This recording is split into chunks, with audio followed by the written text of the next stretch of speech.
La Casa de Papel, le créateur Alex Pina va réaliser une nouvelle série Casa de Papel saison 3. Alex Pina croule sous les projets.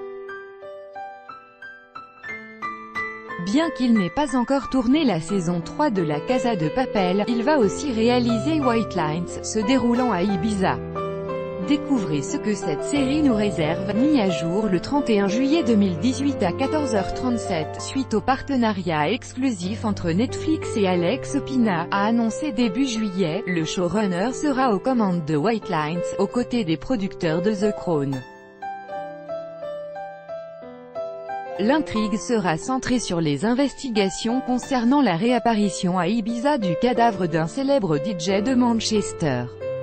Sa sœur se rend sur l'île espagnole pour enquêter et fait face au côté sombre du lieu. Pour le moment, le casting n'est pas encore connu et la série ne devrait pas être diffusée avant 2019. Dans un communiqué de la plateforme, cet accord exclusif réserve aussi un « drame d'action au féminin » intitulé Sky Roro. Son tournage est prévu pour 2019.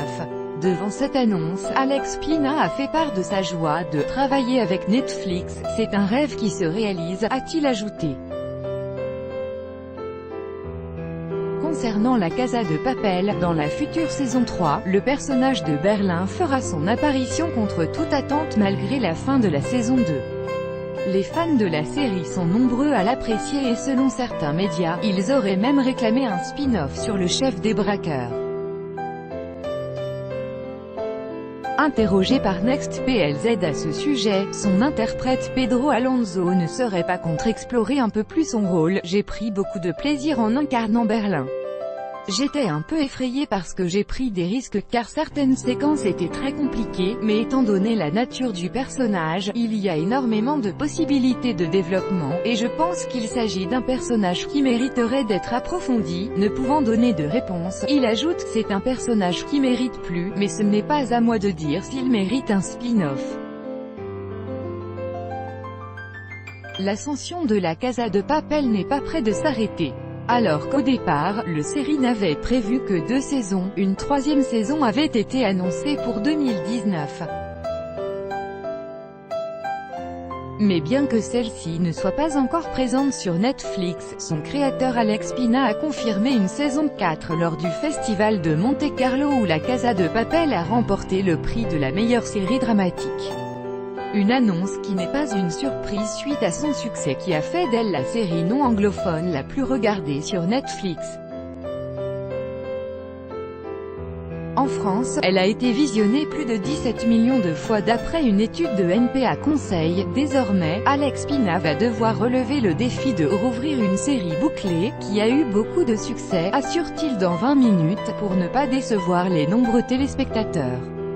Avant la sortie des 2 prochaines saisons, le tournage de la saison 3 débutera en novembre 2018. Pour patienter, de premières informations viennent d'être dévoilées concernant la suite. Attention spoiler.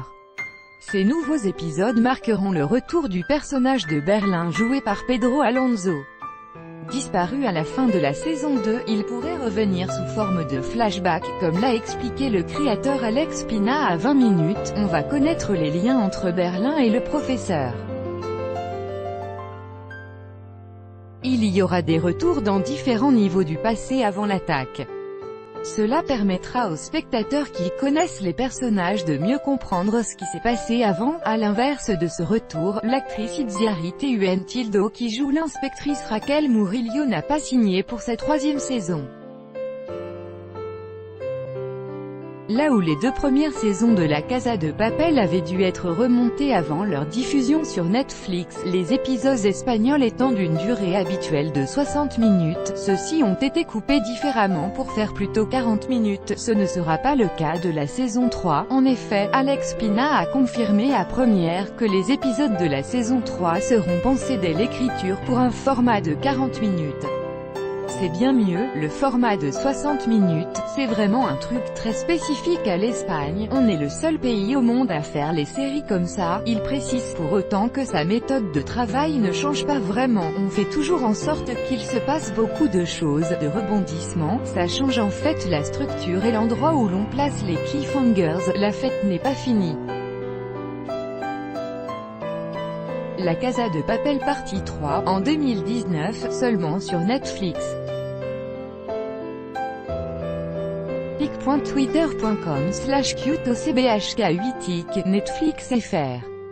Tokyo, le professeur, Nairobi, Denver et Rio, mais un sixième personnage est présent sur la photo, caché derrière le masque de Dali.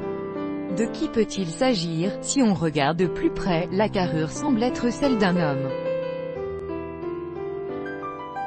On se doute qu'une saison 3 est l'occasion rêvée pour les créateurs d'intégrer de nouveaux personnages. Il faudra patienter jusqu'à l'année prochaine pour connaître l'identité de ce mystérieux héros. Copyright Netflix. Résumé de la série, diffusée en Espagne en 2017, La Casa de Papel est une série ibérique qui met en scène une prise d'otage dans la maison royale de la monnaie d'Espagne. Comme beaucoup de thrillers, La Casa de Papel manie le suspense avec brio, si bien que, lorsque la série a commencé sa diffusion sur Netflix et s'est arrêtée brutalement, beaucoup de spectateurs se sont demandé quand arriverait la suite. Quelle date de sortie pour la saison 3 de La Casa de Papel? Si La Casa de Papel était pensée comme une série avec un début et une fin, Netflix est parvenu à convaincre le créateur Alex Pina de produire une saison 3. Il faut dire que cette histoire de braquage a passionné des millions de téléspectateurs à travers le monde et le géant du streaming vidéo avait un coup à jouer en produisant une suite. La saison 3 de La Casa de Papel sortira en 2019, mais aucune date de diffusion précise n'a été annoncée pour le moment. Regardez La Casa de Papel en streaming sur Netflix. La Casa de Papel est une série qui ne sera pas diffusée en France à la télévision sur une chaîne classique. Les droits de diffusion ont été achetés par Netflix, qui a donc l'exclusivité de sa diffusion internationale, France comprise. Pour regarder la série légalement dans l'Hexagone, il faudra donc vous abonner au service de VOD par abonnement disponible à partir de 9 € par mois.